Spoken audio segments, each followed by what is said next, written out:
It's time for the Car Doctor on AM 950 WROL. Got a car question? Call us at 617-770-3030. That's 617-770-3030. Now, here's the Car Doctor, John Paul, on AM 950 WROL, the spirit of Boston.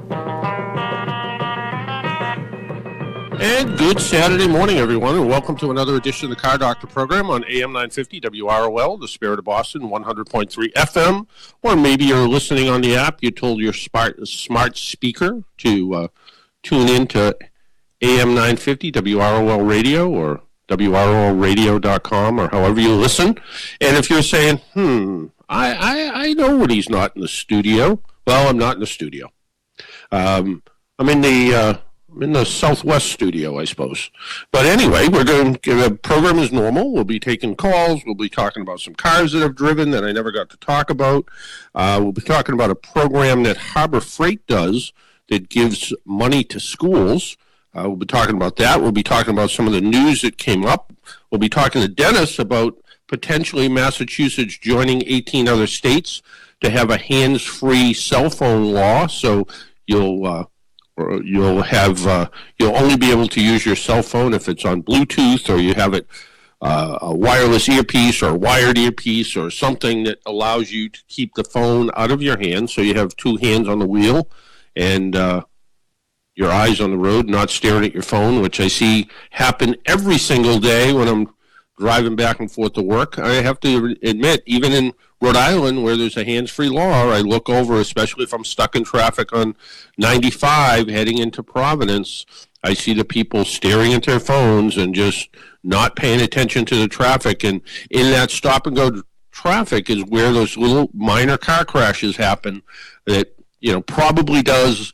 It's pretty easy to do $500 or $1,000 worth of damage to a car today, but it does $500 or $1,000 worth of damage. But either people don't pull over because they're afraid of some kind of liability. They don't get off the road. They just stop right in the middle of the road and backs traffic up. So it's not even the damage that happens. It's the loss of time for people that are trying to get back and forth to work and trying to get things done. And it happens because somebody decides they're going to do, I can only guess, one of three things. Traffic slows down for whatever reason. They look at their Waze app, their Google app, one of those apps, to see why traffic's slowing down, and then they forget to look in front of them, and they bang into the car in front of them. Or they decide this would be a good opportunity to text work because it's 7:59 and in 1 minute they'll be late for work, so they need to text their bosses and say, hey, I'm stuck in traffic, and my advice is leave early, and you don't have to do that, but they text someone to say, hey, I'm going to be late, or they're looking at email, or they're looking at social media, they're looking at Facebook or Twitter or whatever the case is, because they're like, well, I'm just stuck in traffic, I might as well get caught up with all the gossip that's going on in the world. And then they look up and the car in front of them stops. They don't, and they run into it. Now all of a sudden that slowdown becomes much worse. So maybe this will cause some, at least the law-abiding people, to put their phones away rather than say, well, yeah, there's no law against me having my phone and looking at it. Well, there kind of is. Anytime you drive distracted, whether it's a phone or, if you're I don't know, you decided to try the Impossible Whopper. Dennis, was it any good? No, it was not. Okay. Well, you decided you were going to drive to work and try the Impossible Whopper on the way to work, and all of a sudden it started to drip or fall apart or something, and then you're all over the road. Well, you're distracted. And when you're distracted, you're not driving properly, and you can actually get a ticket for that. So that's illegal too. And Dennis, should the Impossible Whopper be illegal?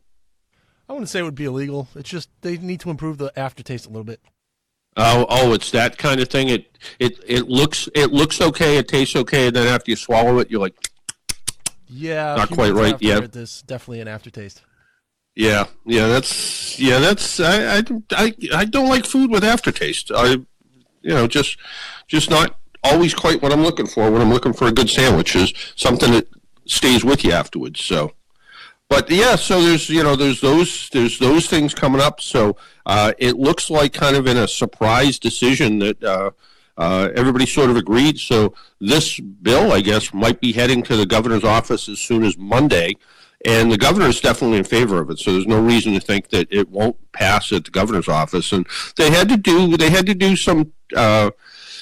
You think it's pretty easy, but there's also a whole issue with racial profiling that goes on, and there's all kinds of things that you don't think about. It seems like it should be that easy. Pass a law that says that put your phone away, but I guess it's more complicated than that. So I don't pretend to know how all that works, but I do know that it's not as easy as you would hope sometimes. So Consumer Reports magazine just came out with some of their picks on used cars, and I just wanted to run through them quickly. The Kia Soul, they refer to it as a smart bargain. You can buy a Kia Soul from anywhere from $11,000 to $16,000 used. It says, why settle for a small, boring car when you can choose something with personality? The spirited Soul shines as a used car value thanks to its low initial costs and steep depreciation. Not good if you bought it new, I suppose. You can upgrade to more comfort and convenience features formerly, that can be in bigger cars. Best reason to get one, the mid-level Plus is nicely equipped and comes with a larger 2-liter engine. But the top trim levels can be found with optional forward collision warning systems. Others to consider, they actually like it better than the Subaru Impreza and the Honda Fit. I happen to be renting one, Kia Soul. Like many things that I do, I decided when I rented a car this week that I would just get the cheapest one they had. In the subcompact category, $1 rent-a-car, they didn't have any. So I walked over and they said, what else do you have? And they said, well, just get one of the compacts. The Kia Soul's available. And got the Kia Soul. And it's a car, it's at least where I am, it has to be one of the most popular used cars around. It is just a popular car. They're everywhere down here, and they're everywhere because they're actually a pretty easy car to get in and out of. The seat height is not high like an SUV, not low like a sedan. It is a little wagon, so you can put the rear seat down and carry a whole bunch of stuff in the back. With the rear seat up, you can fit 4 adults in it and pretty comfortably, and still room behind the back seat for extra stuff. So Kia Soul is a good choice. They also, in the small SUV category, said take a look at the Chevrolet Equinox. They called it a tweener. It competes with mid-size SUVs and priced like a small one. They like that vehicle a lot. Also in the under $20,000 category, the Mazda 6. Always thought the Mazda 6 was the best kept secret. Nice sedan, nice mid-size sedan. You can buy them used from $14,000 to $17,900. It says here.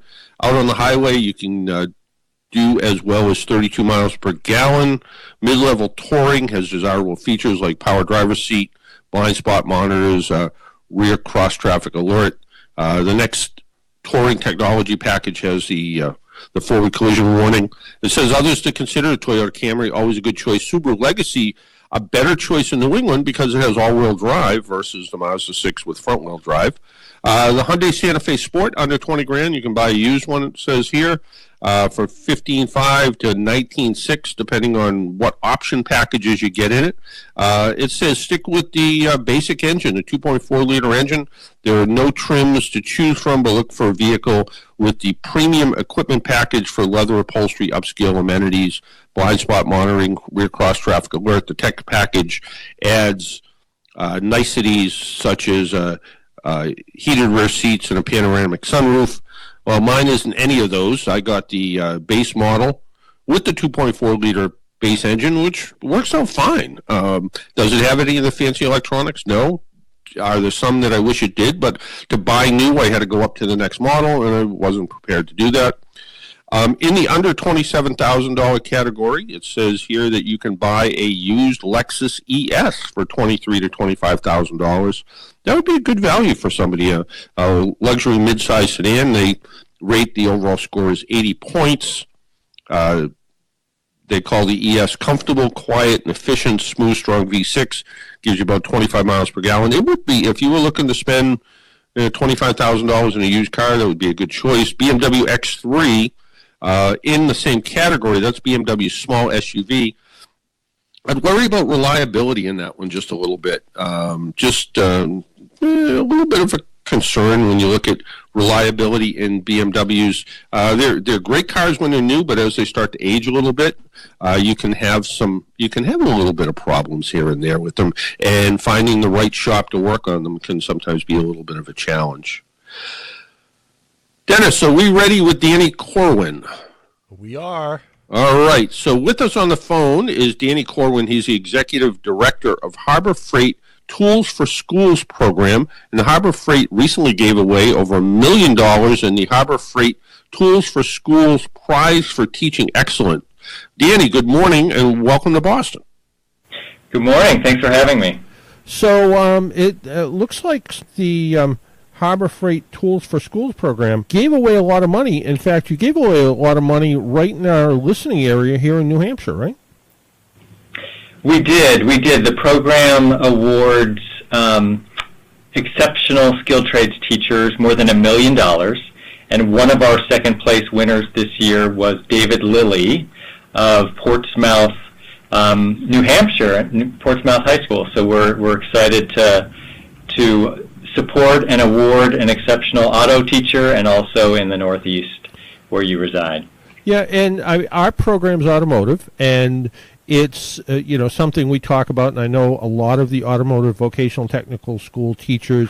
I'm on some of the vocational boards near where I live, and it's always a struggle for them. Each year they're applying for grants, and it just kind of works out. Tools disappear and break, and it's just kind of a fact of life when you're running a shop with 30, 60, 90 kids that are coming through it. Things are going to happen. So when you hear about something like this, it's a big deal, and it can help the school an awful lot. Absolutely, and that's exactly why we're doing what we do. So, we have felt that skilled trades teachers, we know they have incredible passion for their students and their craft.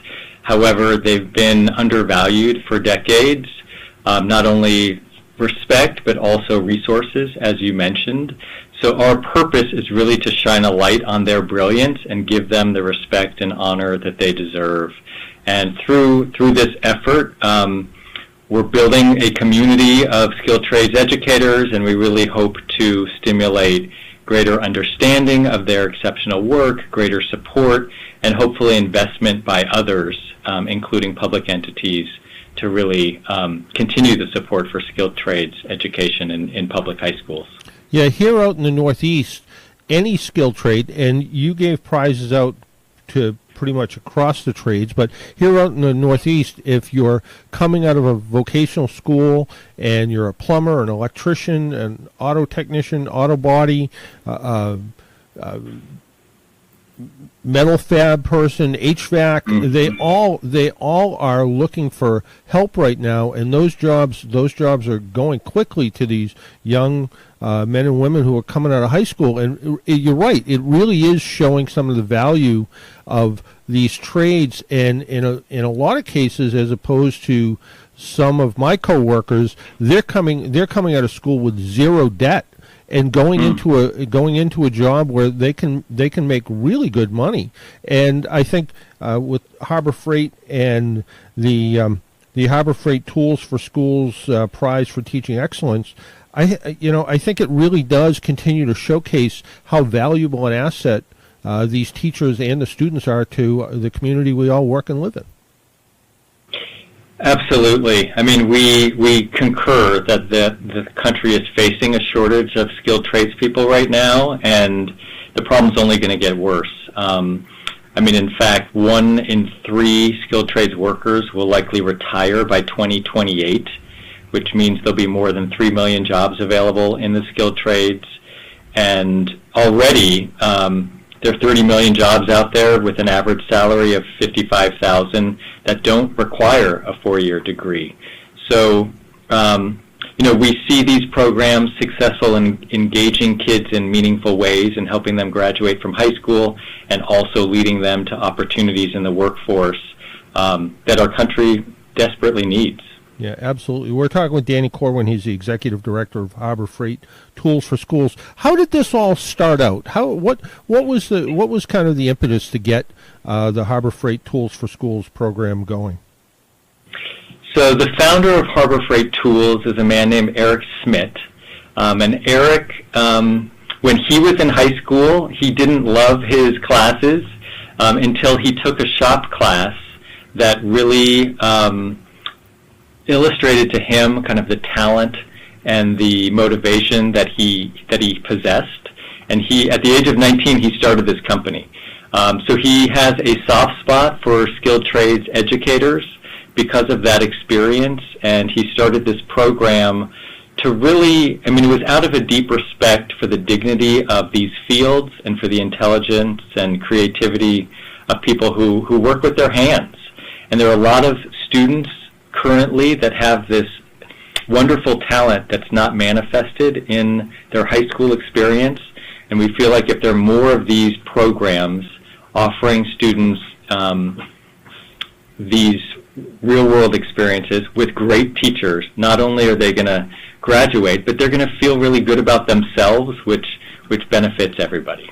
Yeah, it really does, and I've found working with some of the students in these trades, what is pretty amazing is they seem, in a lot of cases, a little bit more mature than their traditional high school counterparts, and I don't know if that's because they're in between their learning their trade, they're also working in their trade, and they're actually going to work every day sometimes, and they're learning that the real world might be a little different than the classroom world. Yeah, it's a great point. I think, we all think back to our high school experience, and there's a lot of distractions for teenagers now, and, the beauty of working on a trade or a car is that it requires just an immense amount of focus, and students put their phones down, they focus on a task, they learn from their mistakes, and they're typically surrounded by mentors, their teacher, and then if they have an internship or an apprenticeship, other adults that are passionate about what they do, and I think they feed off of that and gain a lot of self-esteem and skills that not only they can develop a career around, but also that are just beneficial for them to have as members of their family and their society. So it's very much a win-win. Yeah, it really does sound like it. And I want to go back to two things. First off, that the founder of the company started it when he was 19, which is pretty amazing. Mm-hmm. Yeah, and the second thing is, it was $1 million that you guys gave away this year. Yeah, no, we're thrilled to have this opportunity. Eric Schmidt, who I mentioned, he, the company now has more than 1,000 stores across the country, and he has a huge heart, and he wants to give back. And this is a field that, to be honest, doesn't have a lot of other support, as you noted. Yep. And there's a lot of, it's one of the few issues that the general public really supports. Career and technical education is something that everyone believes in, that they know it has great value.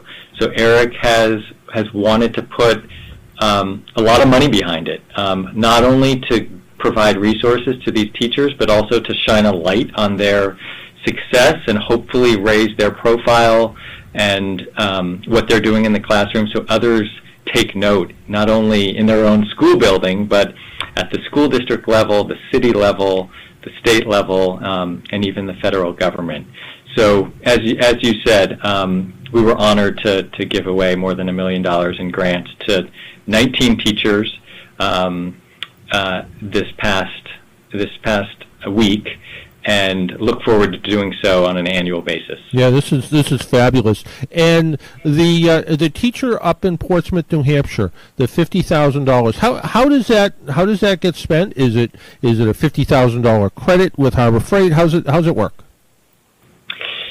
So the winning teacher, David Lilly, he receives $35,000 for his program, okay, for the auto class that he runs, and then $15,000 is actually for him. We know how much resources, time, sweat, tears teachers pour into their craft, and we really wanted to reward them, and he can use that however he chooses to. And we know he operates a live shop serving customers throughout the community, even servicing police cars. So in order to keep kind of his technology and tools up to speed, he will use that money as he thinks is needed in his shop. No, that's fabulous, because that's one of the things that we sometimes hear about is some of these great programs are great, but it recognizes the school but doesn't always recognize the teacher. And you're absolutely right. You talk to any teacher, I don't care if it's a vocational tech teacher or an English teacher, they're always taking money out of their pocket to do things for their school, do things for the class, do things for sometimes some of the kids who come from situations that are not very desirable sometimes, and to try to really show them that there is a future for them, and to encourage them to continue and do as good as they can. And I think for Harbor Freight to do this, and now I'm starting to feel a little guilty when I use my 20% off coupon when I go into Harbor Freight. I don't know. I kind of want the extra money to go to some of the schools. Right. Well, I'm glad you raised that. So the Harbor Freight Tools for Schools program is actually a program of the Smith Foundation. It's separate from the company, okay, and it's really focused on advancing skilled trades education in public high schools across the country. So, as I mentioned, Eric, really this is an endeavor from his heart, and Harbor Freight is his baby, so it has the name on it, but it's a program from his foundation and not directly connected to the company. Okay, I'm going to keep using my 20% off coupon then. There you go. There we go. Hey, Danny, I want to thank you for taking some time out of your Saturday morning. Before I let you go, if, as this program's going to continue, how can people find out more information about it? Is there a website they can go to? Is there a place where teachers can go that maybe you're not familiar with it? How can they learn more about the Harbor Freight Tools for Schools program and the Harbor Freight Tools for Schools Prize for Teaching Excellence Award? So they can go to our website.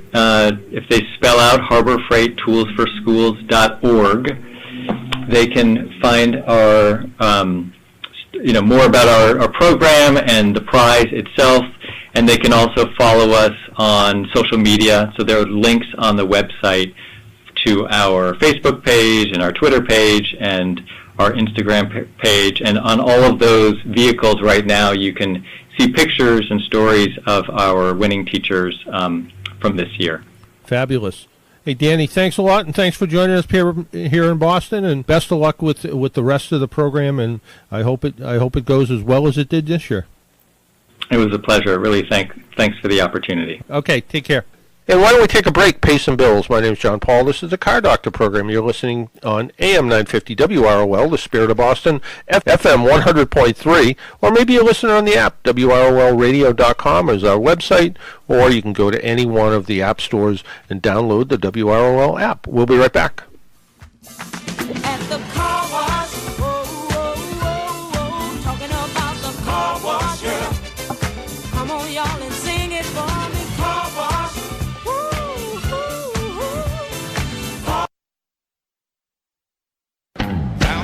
Get around, I get around, yeah, get around, round, round, I get around, get around, round, round, I get around. And welcome back to the Car Doctor program on AM 950 WROL, the Spirit of Boston. Our phone number is 617-770-3030.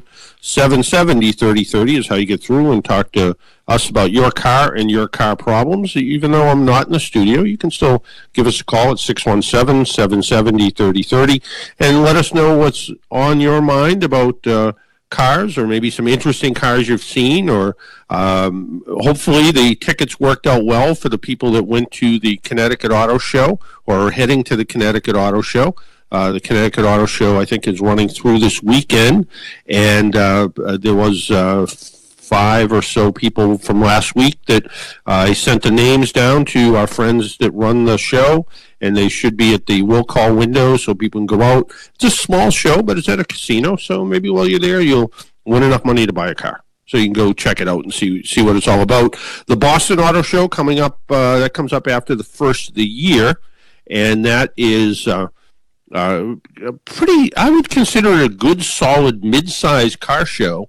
And we will be, we will be giving tickets away for that. The same people who run the Connecticut show run the Boston show, and that's Martin Luther King weekend. Kind of, that's a good way to sort of remember where it is, and in the calendar at least. And I think I'll be asked to kind of go to speaking of kids and automotive programs. The Mass State Auto Dealers Association runs a skills competition, and they do it at the auto show. And last year, the people that ran it, Howie Ferris, formerly of Mass Bay Community College, and a few other people asked if I could do my radio show from there last year. And I may be doing that again this year. So we'll see if they want me back, I guess, is the way to describe it. So we'll see what's going on with that. And again, I want to thank Danny Corwin and the Harbor Freight Tools for Schools program. Pretty amazing program, especially where, like, the school up in New Hampshire, where the school gets $35,000, the teacher gets $15,000 for doing a good job. And, sometimes you wonder, do you have to do that? So I was looking through the press release and the different schools they listed. And it's not just automotive. It's there's a school in Illinois that did manufacturing. There's a school out in Woodland, California, that did agriculture. Another school did masonry and welding. A school out in Harrisburg, Pennsylvania, for construction. A school in the welding program. It's a school in Oregon, and the school receives the entire prize-winning. A school out in Fayetteville, North Carolina, for their integrated systems technology. I'm not even sure what that is. School receives the entire prize-winning because they must have some kind of program where the teachers can't accept money for things like this. And there's another school in Nashville that did for aviation maintenance, and the last school, product innovation and architecture, and that is in California, and that school again received the entire amount. So pretty good. And the high schools that remained 32 semi-finalists, those actually receive a $1,000 Harbor Freight gift card to support their trades program. So pretty good stuff, and I hope they continue it next year. 617-770-3030 is our number, 617-770-3030. Let's go over to the phones and say good morning. Good morning. Hi, good morning. John, good morning. How are you? Paul Brent. I'm doing well, thank you. How are you? I'm all right. Good. Sounds very clear on the phone today. I have a question. You should see what's making this work. A couple of strings and oatmeal boxes? Or? Exactly. It's all of that, yeah. Okay. That's great. I have a question about, it smells like an exhaust smell in my car. I had the oil change in my car about a week ago, and right after that I could smell a very faint smell, but smell nonetheless when the windows are closed of exhaust. And so I brought it back to the dealership. I thought, well, maybe when they change the oil, either some spilled, and maybe I'm smelling the burnt oil, or there's a leak in the exhaust. They checked it out. They said there's absolutely nothing wrong. but I still smell it, and I have no idea what it might be. So I still say they spilled some oil.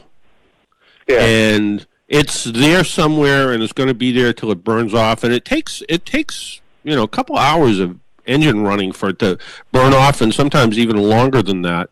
But I don't think you suddenly developed an exhaust leak. And honestly, exhaust doesn't really smell like a whole lot of anything these days. So I think you're actually smelling some oil burning off. And maybe when they were putting oil into the car, they spilled some on the top of the engine, and it's still kind of dripping down onto the hot manifold. And they probably did a quick look underneath to make sure that they tightened the oil filter and the drain plug, and probably didn't do much more than that.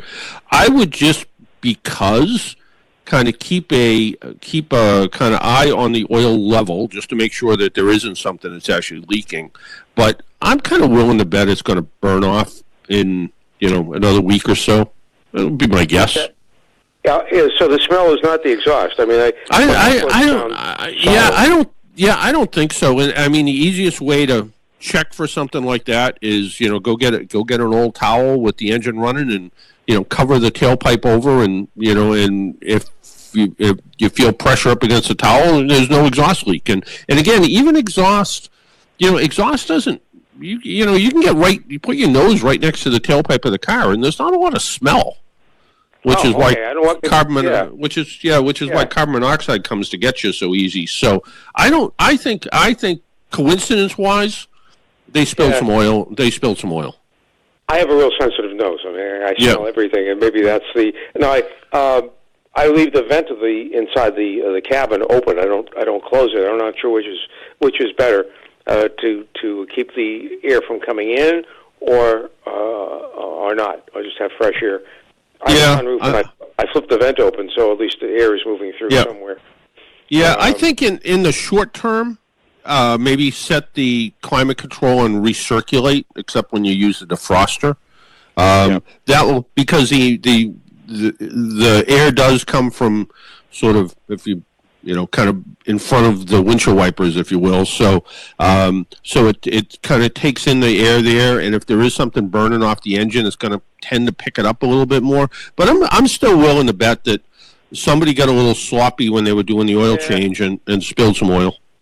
As I said, I opened the hood and looked at the engine. It looked clean, but it could be underneath, And it doesn't. It takes a. If you spilled a tablespoon of oil on top of a hot engine, it's going to stink for a week. Well, okay. It doesn't. Yeah, it doesn't take much. Well, okay. As long as it's not costing me anything, just time, and that's fine with me. I was really glad that they said there's nothing wrong with the car. Well, yeah, I mean, that's something else again, but yeah. The exhaust systems on today's cars last, at least 10 years. So it would be odd that there was an exhaust issue. So, that's why I think it's nothing more than somebody was a little bit sloppy. That's why Midas mufflers aren't around it. Well, not probably in great numbers. I mean, you're absolutely right, because I work with a guy who actually owned 4 Midas muffler shops, and he said what happened was when essentially Midas was owned by a muffler company, and what happened once people stopped buying mufflers the way they used to, the Midas franchises, they gave the owners the option to just buy the franchise out, and then they became general repair shops, and they couldn't really compete because everybody still thought of them as a muffler store. So this guy ended up he owned 3 franchises and one that he actually owned the real estate. He ended up selling everything and came to work for AAA. And I know there's most of all the old Midas shops now have something else in them. There's very few actual ones where you see the Midas name on the building anymore. The one on McGrath Highway in Quincy is now a Sherwin-Williams paint store. Yeah, and it's the best that building's looked in a long time. It really has, and the dealership across the street. Are they building mufflers better than they used to? Is there a reason why they're not? They're actually a combination of stainless steel and galvanized tins, so they don't rot out like they used to. And engines run a little bit hotter than they did, so it tends to. That's why you see so much condensation coming out of exhaust systems. One of the things that when you burn a gallon of gasoline, you actually produce almost a gallon of water vapor. So that water vapor has to go somewhere, and most of the time it just goes out into the air like it's supposed to. But when engines didn't run quite as hot, they would actually collect water into the muffler system, and if it just that mufflers actually had weep holes in them to let the moisture drain out, and over time the weep hole would clog up and the muffler would literally fill with water and rust away. Now that they're mostly all stainless steel, that doesn't happen. The problem is, once you decide that your muffler finally did wear out, you replace it with a normal muffler. You're back to like every 3 or 4 years putting mufflers on your car because nobody wants to spend $1,500 for a replacement muffler that was as good as the original. So, is that the same for the catalytic converter? Catalytic converters are kind of their own entity. They're because of all the shell itself is stainless steel, so they tend to last a really long time. The internal parts and pieces of a catalytic converter, the rare metals that are inside of there, they can actually deteriorate over time and clog up and cause problems, or they can actually rot out over time. But again, that's why catalytic converters have such a long warranty, because part of it has to do with the emissions laws, but they had to make it in such a way that it was going to at least meet the requirements of the EPA laws. So that's another reason. And here's a little bit of trivia that nobody really cares about. Back when there were literally airships, so dirigibles and things, when they burnt their fuel, they actually collected the water vapor to keep the ballast the same. So as they were burning up gallons of fuel in the engine to keep the airship moving, they would actually collect the moisture and store it in tanks so it didn't change the weight of the blimp. Speaking of trivia, I was reading your column in today's Globe, and as I was passing through it, they said the last surviving passenger on the Hindenburg died. 96. 96. Speaking of blimps.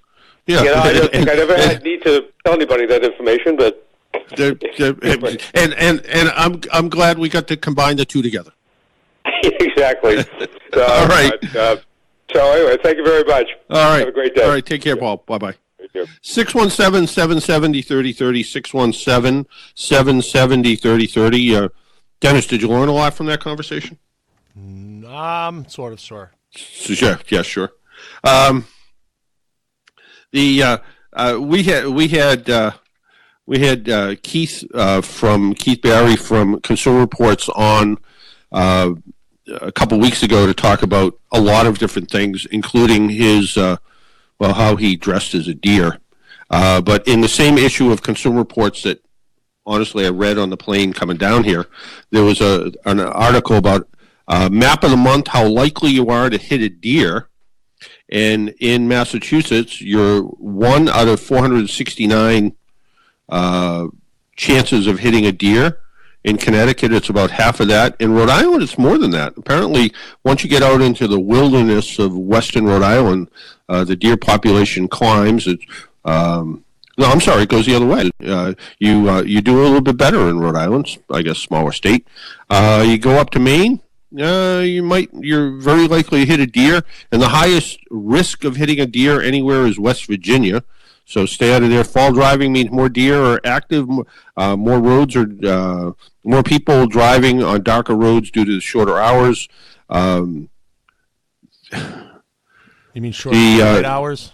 Shorter daylight hours, but it also says the Consumer Report Auto Test Center, Jen Stockberger, who's the director of the operation, and I almost read it as the Auto Deer Test Center, which that would have been specialized. But some of the things they also say, the same things Keith talked about, when you're on a dark road, put your high beams on so you get more vision. Remember, deer always travel in packs. We actually put out the same release at AAA a couple weeks ago, too. Always make sure you're paying attention. Again, that isn't the time that you want to violate the law by using your phone and looking at things and doing all kinds of stuff. If your car has automatic emergency braking and forward collision warning, Consumer Reports says that may help prevent deer strikes, our testing at AAA says it at night it probably doesn't. So during the day maybe, and the deer like to hang out early in the morning and late at night because it's a little bit cooler. So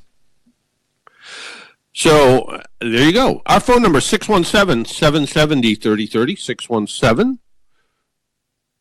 617-770-3030. Let's talk to, let's go up to Tingsboro. Good morning. You're on the Car Doctor program. Good morning, John. Hope you're well. I'm you know, I haven't been down to the little tin shack in Florida here for 6 months, so I took advantage of cheap air flights and came down to see if if it blew away during the last storm. So it's still there then, huh? It's still, yeah. I'm just sitting at my kitchen table. So yeah, I was just like your thoughts on the upcoming Bronco. Been reading, they're going to have 2- and 4-door versions, hopefully. But does Ford really need another 4-door sport utility? Well, there's a good question, and what is it going to be exactly? Some of the artist renderings, some of it has it really blocky. That they something like the it really looks like a couple of boxes sitting on top of each other. Somebody said it maybe electric. I don't I don't know. I do, Ford's in the truck business and not in the car business anymore, it seems like, considering all they have is, all they're going to be ending up with eventually is a Mustang and not much else. So, yeah, it's utilities. Yeah, a lot of sport. And you're right. Do they really need a Bronco, an Explorer, Escape, an Echo, an Edge, an Expedition L, the real long one, and then 15 versions of the F-150, which is which when you get the big 4-door F-150, it's almost an SUV. So you're right. Do you really need all that many? And is something bound to go away? I don't know. See a 2-door. Yeah, the 4-door they could do away with, and what I've been seeing, naturally it's speculation. They'll probably have the 4-cylinder V6, and then they're talking maybe a 5-liter. I don't know. I'm not holding my breath. Yeah. I wouldn't be surprised if they kind of go a little bit of the Jeep route with a 4-cylinder, maybe even a turbo, but have a pretty substantial hybrid battery pack, so you get that instant torque off the line, and then you get the better fuel economy at higher speed. That's what Jeep did with the. You can get a Wrangler with the 48-volt hybrid system in it, and what happens? It gives you this instant torque. So if you are one of those people that actually decides to take their off-road vehicle off-road, having all that torque on hand is pretty good if you're trying to climb over rocks and ruts and logs and all that kind of stuff. So yeah. So they're keeping this a pretty close secret, and considering just a couple of years ago when they said we're going to build a Bronco, and they didn't even have anything to look at. They barely they showed the name. It was like Bronco, and we're going to build one. And I'm still not sure they're 100% sure what they're building yet. I've heard all kinds of stuff. Again, that they also were showing a Mustang-inspired electric SUV that's supposed to be really fast. And I don't know. I kind of and they haven't really said what size it is either. I sort of assumed it was going to be not a big SUV and more maybe built off the Ranger platform, but now they're saying it's not built off the Ranger platform. And the other thing is the Ranger seems to be falling on its face. How many Ford Rangers have you seen out in the road? Yeah, not that many. I mean, I never not that many. Yeah. Yeah, well, I mean, but the new Ford Ranger is almost an F-150. So the idea, every time I see an old Ford Ranger kicking around, whether it's a Ranger Splash or just a plain Ranger. I mean, I always kind of like the Ranger Splash with the little extended cab, so you had 16 inches or 18 inches of room behind the back seat. I always thought they were a pretty neat little vehicle. You could you could carry some stuff in them. They look kind of cool. The new Ranger, it looks like an F-150 that you're looking at it from 1,000 feet away, and it's just I'm, and it was a vehicle that they built in other parts of the world, and they just sort of reworked it to come here. So it'll be interesting to see what Ford brings up with the Bronco. The Bronco certainly has the name recognition, so. Yeah, I know a lot of people. Like I say, I saw one item that said they may be a manual 7-speed transmission. Again, I don't hold my breath because they seem to be. I don't think you're going to see that, because right now, less than 10% of the cars on the road sold in the United States are manual transmission cars. So the idea that you even find one is, and those are usually the really base model economy cars. Right. The new Corvette's a good example. Right now the new Corvette doesn't come with a stick, and it may at some point, and certainly these new dual clutch automatics shift better than people, but there's something to be said about having a clutch pedal. That clutch pedal, exactly. Yeah, the new Shelby 500, no automatic. I mean, no manual, just so. Yeah, and some of it could be tied to durability. Who knows? But it's one of those things that you kind of look at and go, let's see how all this is going to work out. And I think I have yet to see the new Corvette. I've talked to some people who have seen it. They say it's pretty phenomenal, especially for the money. The LA Auto Show is going on in a week or so. There's going to be and they didn't waste any time.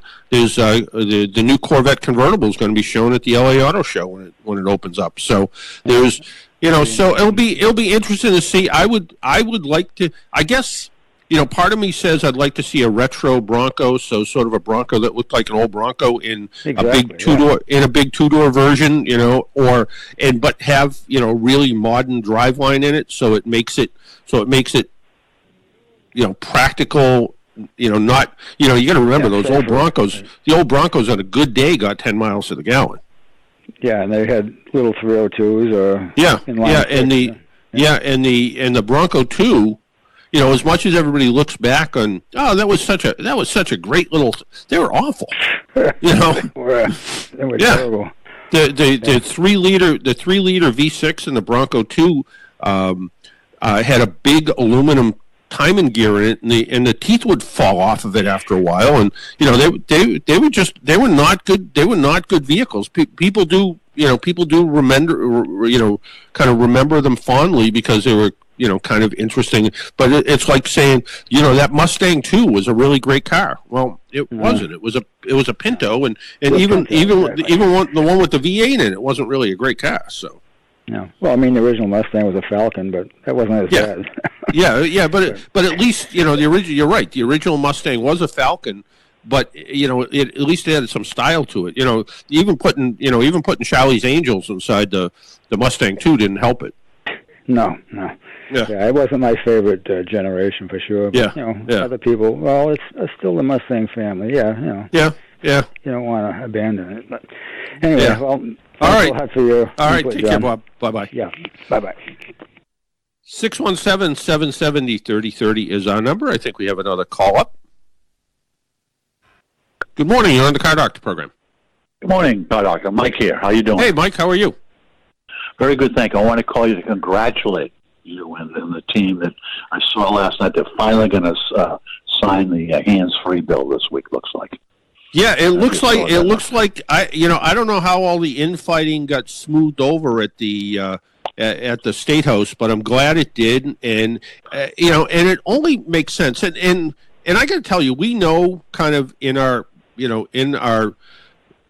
research that hands-free isn't risk-free, because we know that once your mind gets into the conversation, you're still distracted even though you don't have a phone in your hand. But if you put the phone down, that solves part of the problem. So, too many people, and I said at the beginning of the program, too many people get into these, in some cases, minor crashes because they look down at their phone just to look down to see why traffic slowed down. I have a better idea. Keep your eyes up and look and see what caused it. Don't rely on your phone to give you the answer to it. So, yeah, I think it's going to help a lot. So, I agree. And the other question I want, or is it comment I wanted to make was, looks like there's a really great movie. You got to see this, Ford versus Ferrari. It's getting great reviews. I'm going to try to see if I can get to see it this weekend. That ought to be a great flick. So yeah, when they first talked about it, there was, it looked like, oh yeah, there's going to be another racing movie. But you're right, all the reviews have come out, and the other thing that people have said that's worthwhile, go on YouTube and find Carol Shelby. I guess did like a 30-minute documentary about Ford versus Ferrari, and they said that's a really good kind of primer before you see the movie, because you get a little bit more of a feeling from what Carol Shelby thought about it all too. Great. Well, I'll do that. All right. And thank you very much. I want to good for all the hard work that AAA did on getting the seatbelt. Well, I wish I had more to do with it than just talking about it. But yeah, Mary McGuire and Mark Shieldrop and our boss Lloyd Albert, we've been fighting for this for a long time. There's a few more things we'd like to see happen in Massachusetts, but we'll take one little victory wherever we can. Okay. Have a good weekend. All right. You too, Mike. Take care. Bye-bye. Bye. 617-770-3030, 617-770-3030 is our number. And I think, Dennis, do we have one more call? Yeah, we have a John on the line. All right. Well, my computer's not showing it up here, so because I don't have one. Yeah. All right, let's talk to John. Good morning. Morning, John. How are you? I'm good. Yourself? Good. I have a question. I have a friend who has an old Saab. I think it's a 99 convertible. Okay. They need repair work, I believe, on the mechanical aspects of the top. But I had heard you a couple of weeks ago mention some local shops that specialize in that type of work. Yeah, there's a place, and unfortunately, I was stumbling all over it trying to figure out who it is. But there's somebody up in Route 9 in Natick that has been there forever and ever and ever, and it's a convertible top shop. I can't remember the name of it, but I think if you just kind of search for convertible top repair in Route 9 in Natick, you'd come up with it. They've been there for a long time. In fact, I was talking to a service director at a Toyota dealership, and that's where when they get a used car in that's a convertible, they tend to send it up there. There's a place in Brockton, Arts Auto Top. They've been there for a million years. Same kind of thing. The other thing is, is the top itself in good shape, or is it just the mechanicals that lift and close it is the problem? I've only heard about the mechanical part of it. I mean, okay. So there's no holes. There's no holes in it that you know of, or anything. Let's say there are. What would you say then? Well, then I would go try to find somebody who does convertible tops repair, like. But if it's just that the system isn't opening and closing properly, and that those were relatively straightforward mechanical top system, and there's a leak in one of the hydraulic lines that runs the little pump mechanism. That's just nuts and bolts. So anybody that does any kind of restoration of older cars, and not somebody that specializes in it, but somebody who doesn't turn that kind of work away, should be able to repair that pretty easily. The problem is it's a Saab, so parts are not that available. So it's a little bit of, it's going to be somebody who has a little bit of patience and can say, oh yeah, I can make up a hydraulic line here or a flexible line here.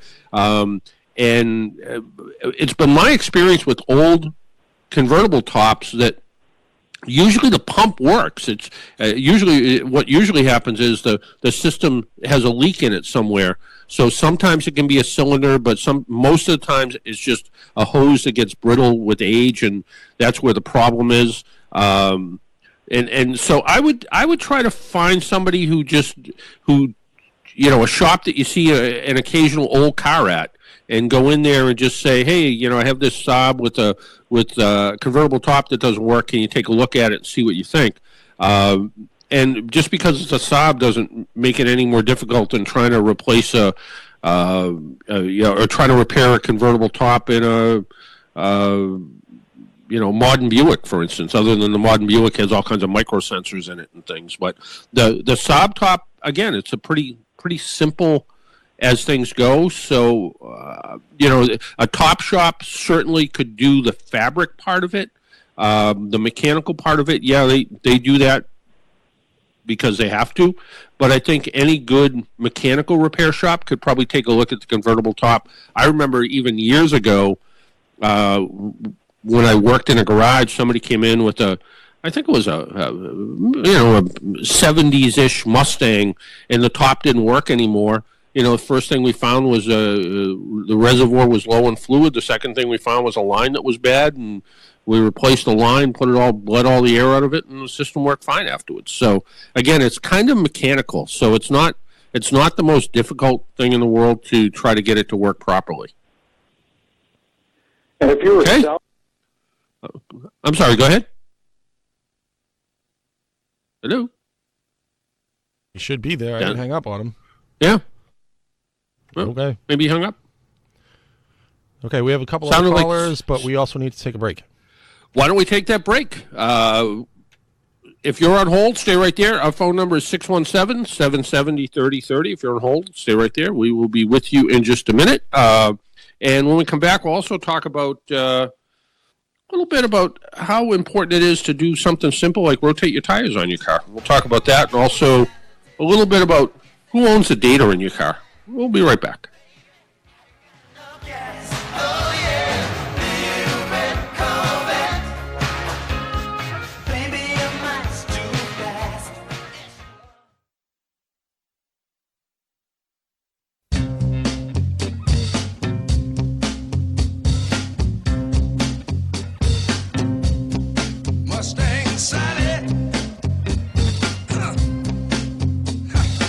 Speaking of the Ford Mustang and Sally and her Mustang Sally, there was an article in Automotive News that says, whose data is it? Battle moves to 2 state houses. Disputes in 2 state governments highlight the growing concern over the auto industry over the data that internet-connected cars produce and process. In Massachusetts, the debate focuses on proposed amendment to the state's right to repair laws and the difference over data access between automakers and aftermarket providers. In California, a broad new privacy law does not explicitly center on automotive versus aftermarket argument.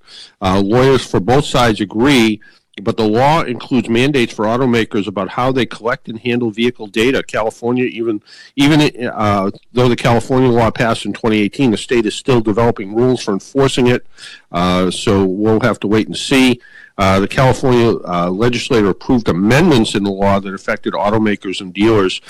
So a lot of this whole data access, who owns the data and who's going to do something with it, is really the auto manufacturers now are saying it's a privacy issue, which it took them a little while to come up with that. What kind of data are they taking? Well, anything that you can actually read with a scan tool. So anything about your car, anything that can be read can be transmitted. So if your car has two-way communications, if your car is basically a Wi-Fi hotspot and it can transmit stuff back to the manufacturer, that anything in that car, so if you sat in your car and the seatbelt weight sensor could actually know that you lost weight or put on weight, really? It would know where your car went on a regular basis. It would know what radio stations you like to listen to if you always are on one particular satellite radio station, for instance, because that's all connected together. But the Alliance for Automobile Manufacturers warns that the new consumer privacy law could require automakers to divulge trade secrets. Well, I don't think there's, where in Massachusetts, they're saying it more has to do with consumer privacy. That's what the auto manufacturers are saying. So in Massachusetts, the opponents are automakers versus the aftermarket providers. The proposed digital update of the right to repair law at stake, it says here, reflects longstanding battle over data access in California. It's auto industry versus privacy advocates, and limits the use of the vehicle data. So I think it depends on what you're used to. A lot of people look at vehicle data and say, I don't care. Who cares? Who cares what my car is telling the manufacturer? And other people are very, very cautious. So, when you go on a new website and it says, do you allow us to use cookies? And you say yes or no. Well, the majority of people just go yes and don't care. So it's an interesting topic, and we'll have to try to hear a little bit more about it as it comes up. But I think right now we're going to hear from our buddy Rick from Boston. Rick, good morning. Good morning, Ned. Well, I got a comment and a question for you. All right. Okay, last week I just got back yesterday from Florida, and the comment is that I found it interesting that you'd be driving down a road and the outside lane was very noisy, but when you moved to the inside lane, it became much quieter driving, and that from just the road noise. Yeah, what happens is when you get over to the side lanes. If you stopped and looked at the highway, you'd notice these grooves cut in the highway, and it has to do with getting the water off the roadway.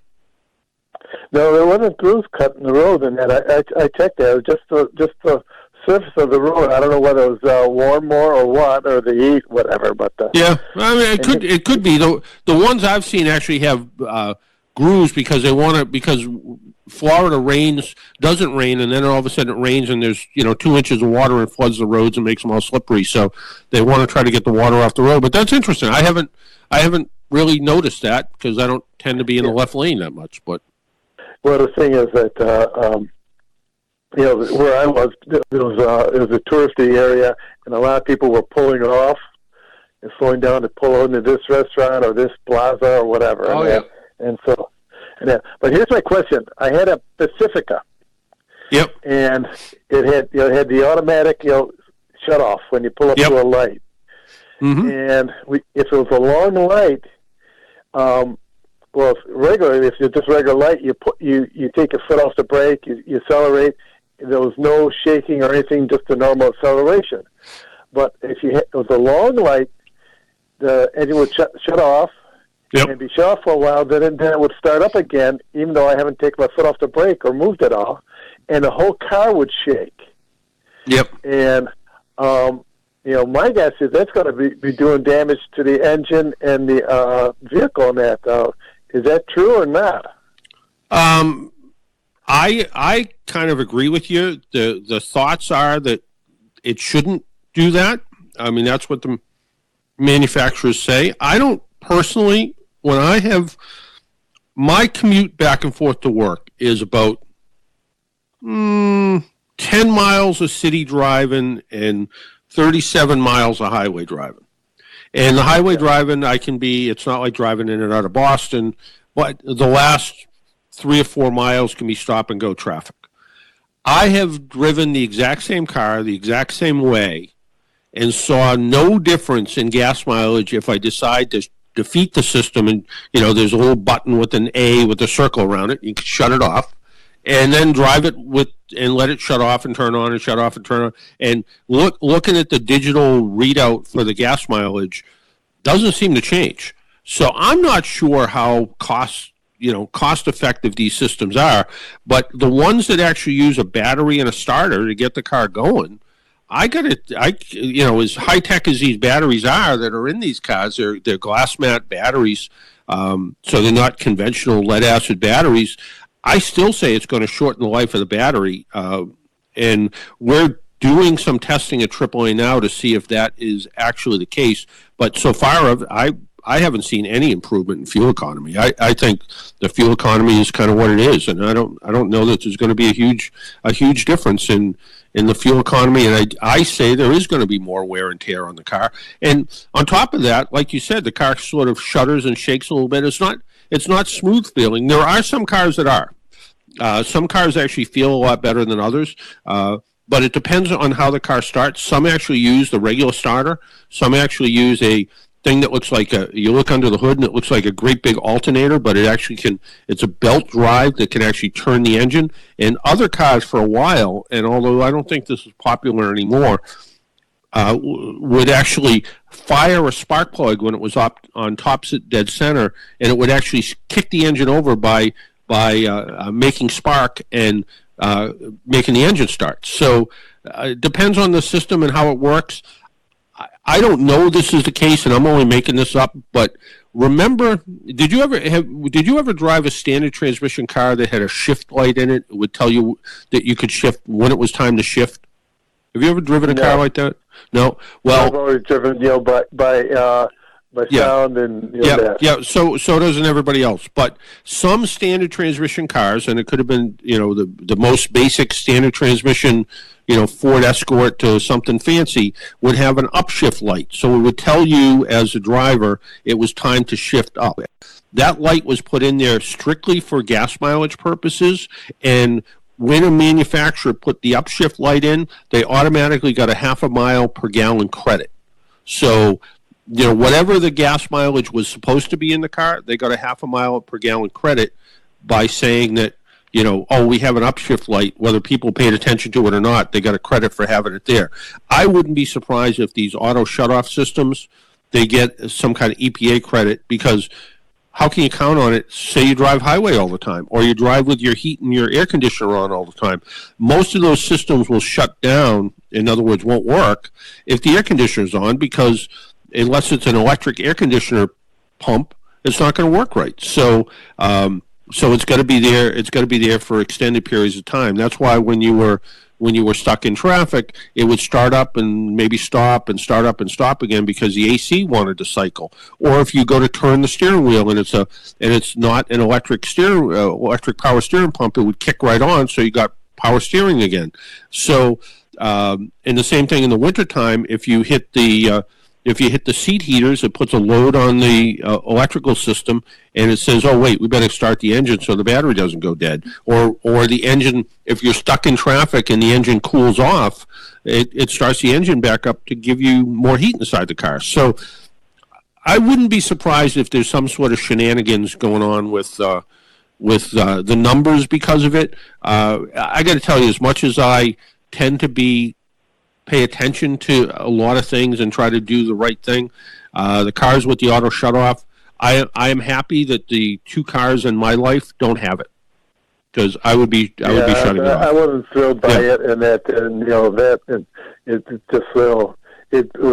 bothered me in that. So yeah. And I think that the way the car shook and having to start up and stop in there. I think starters world we're quicker. Yeah, it's different. It's different than a true hybrid, where a hybrid has an electric motor that makes the car go. So if you're driving a Toyota Prius or any other kind of hybrid, you don't notice it because it's the electric motor that gets you moving before the gas engine starts. When you have to start the gas engine every time, and years ago they used to cars had carburetors 40 years ago, they used to say every time you started your car, you had to drive 7 miles to make up for the extra fuel that it took to get the car going. Today's fuel-injected cars, especially direct injection, use almost no gas to get going. So the idea that you're going to the fuel economy offset, when you're sitting there and the engine's off, you're getting 0 miles per gallon, and that's a good thing because you're not wasting fuel. Even the most fuel-efficient car, when it's idling, is still using gas. When you're just sitting there and you stop, you're going to get the maximum amount of fuel economy. So in theory, it makes some sense. In practicality, for most of us, I don't think we're seeing any big fuel savings, but that's just me. The carburetor is nice because if it wouldn't start, you could always put a little ether in there. That's right. And then sometimes you'd spray a little ether in there, and somebody would be cranking the engine over, and you'd spray a little ether, and you'd find that coil wire that was firing off to the side, and you'd get a blue flame of ether burn up under the hood, and that was always exciting too. Oh yeah, that was fun. So. Yeah. Okay. Bye, okay, Rick. Take care. Bye. 617-770-3030, 617-770-3030. Let's take one more call. Good morning. You're on the Car Doctor program. Hi, John. How are you? Hey. Good. How are you? Hey, good, thanks. I have a question. My son gave me his car yesterday. He was complaining about his car. It's a 211 Chevy Malibu. And the car steering wheel locked up on him a couple of times when he was on the highway. Oh. So I'm wondering, any ideas? Well, GM did have a problem with the electric power steering systems on that. So the first thing I do is I would call a Chevy dealer and say, are there any updates or recalls or anything to do with the electric power steering on the car? That would be my first. That would be my first thing that I would do, because I know that GM did have an occasional problem with that. So maybe start there. So, and then after that, I would look at it, when the electric power steering acts up on those cars.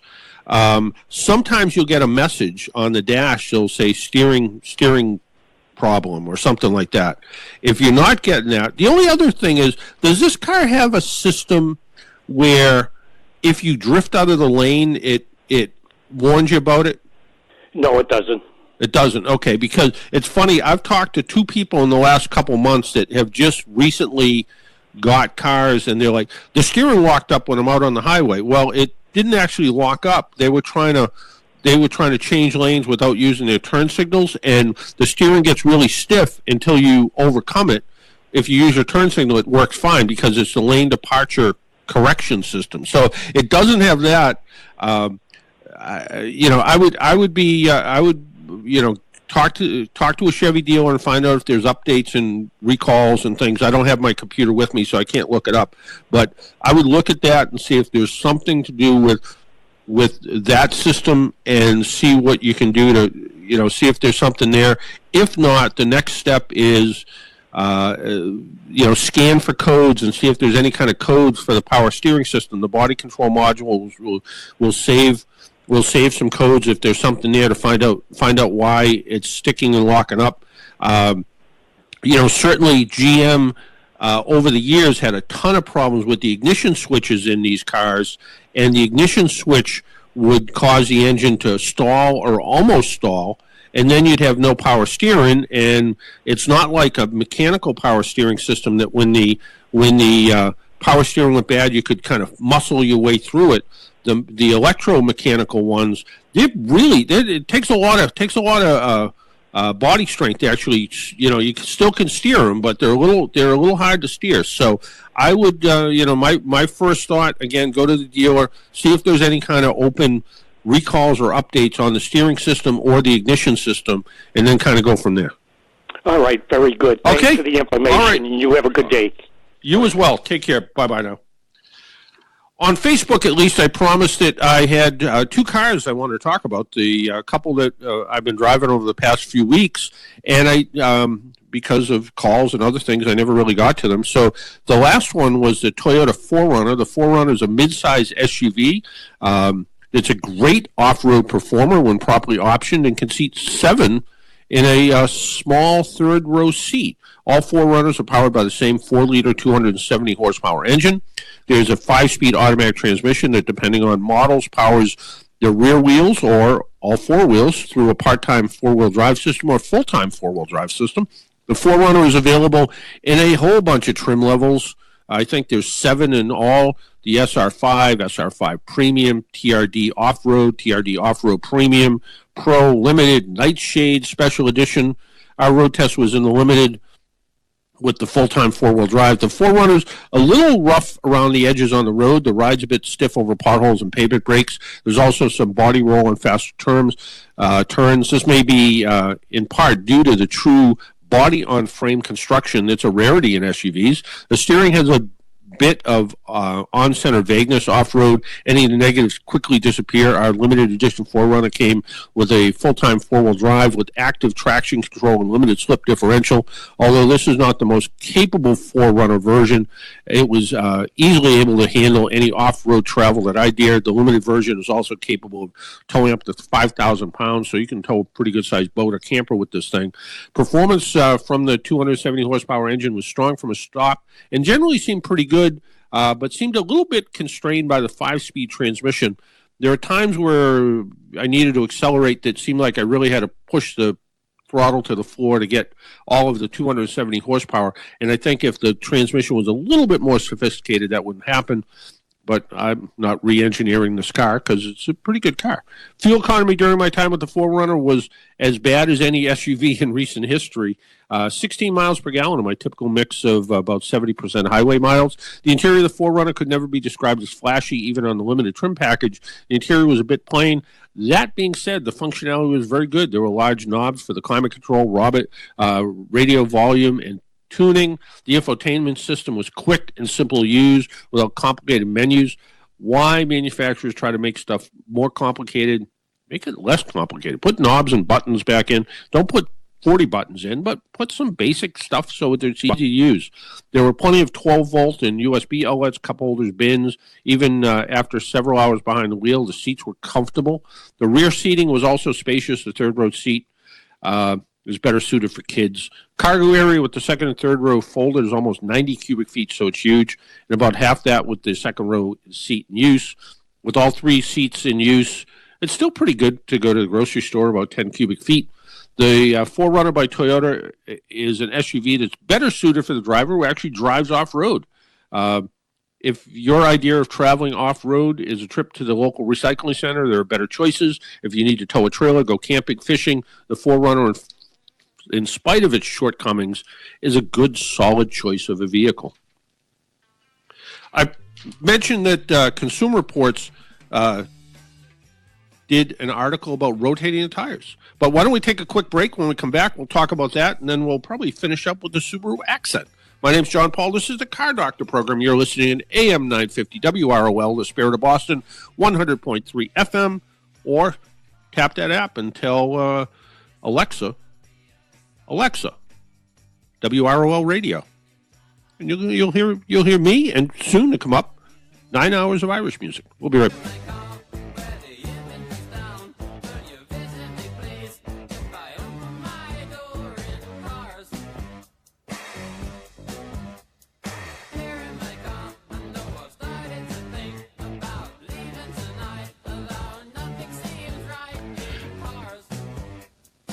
And welcome back to the Car Doctor program. I think we have maybe time for one more phone call. Let's see if we can squeeze one more in.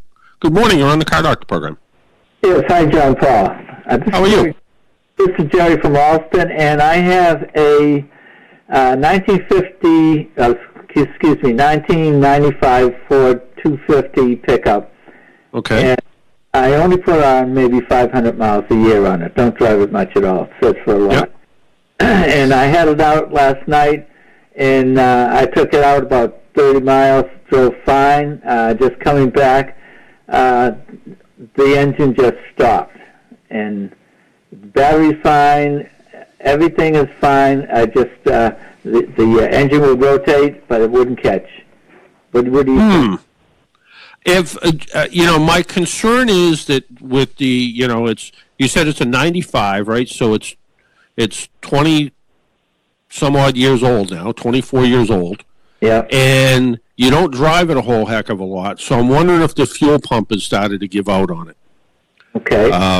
And what, it started up, it worked okay, it quit working. And the rules haven't changed for the longest time. To make an engine run, it needs fuel, spark, and compression. So the first thing you do is you pull a plug wire off and stick a screwdriver in there or a spark tester and hold it up against something metal and see if you got a nice strong spark jumping between that and the ground, and that way you have ignition.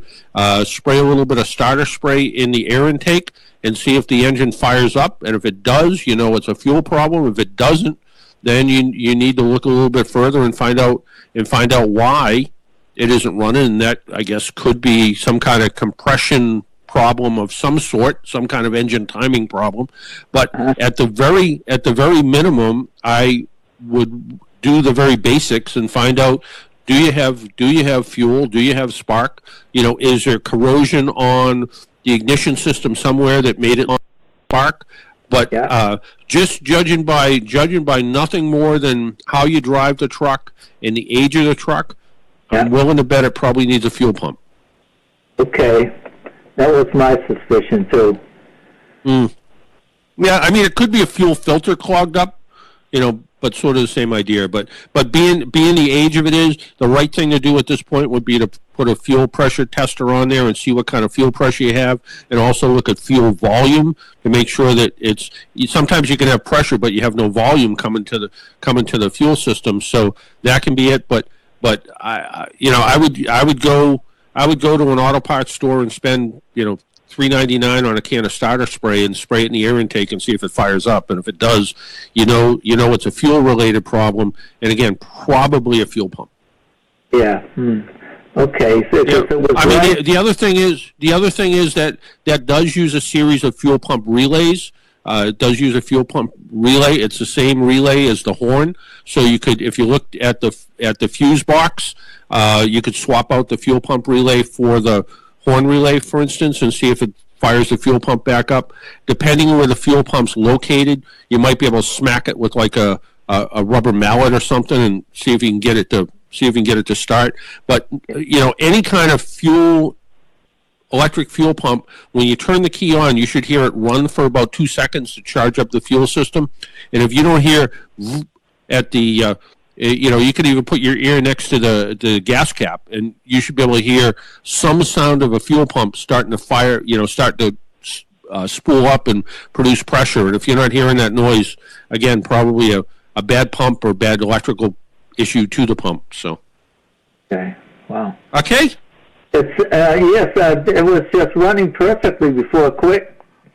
Yeah, well, that's how life is. It always works good until it doesn't, and then when it doesn't, you got to figure out what it is. So, yeah, I mean, it's kind of funny, especially if it's an electrical issue. It is going to run. It's going to run perfect until the pump just decides it doesn't turn anymore. When it doesn't turn, there you go.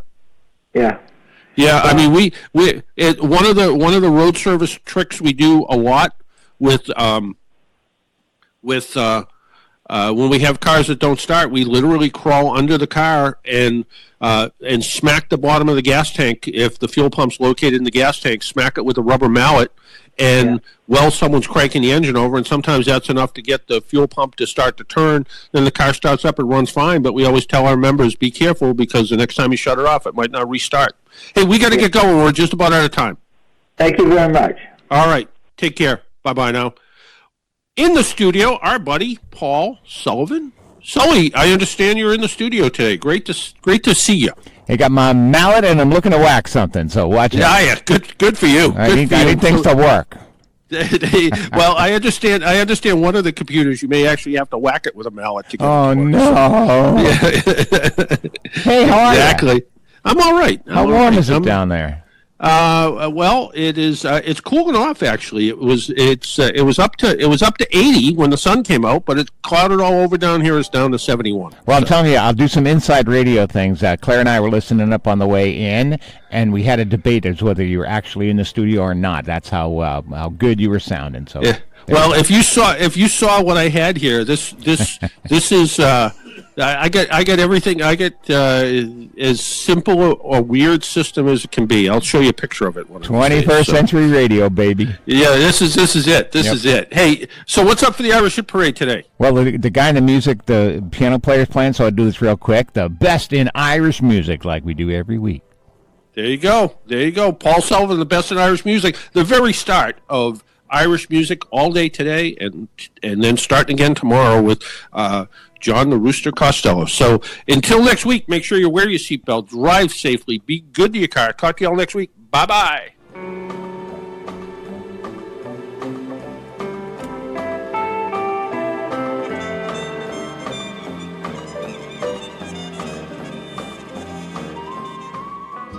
These are the songs you love so well. I know that because it's been my privilege to have played them for you since 1982. Hello, everyone. I'm Paul Sullivan, and I welcome you to another hour of the Irish Hit Parade, right here on the Irish Spirit of Boston, AM 950 WROL Boston, a service of Salem Communications.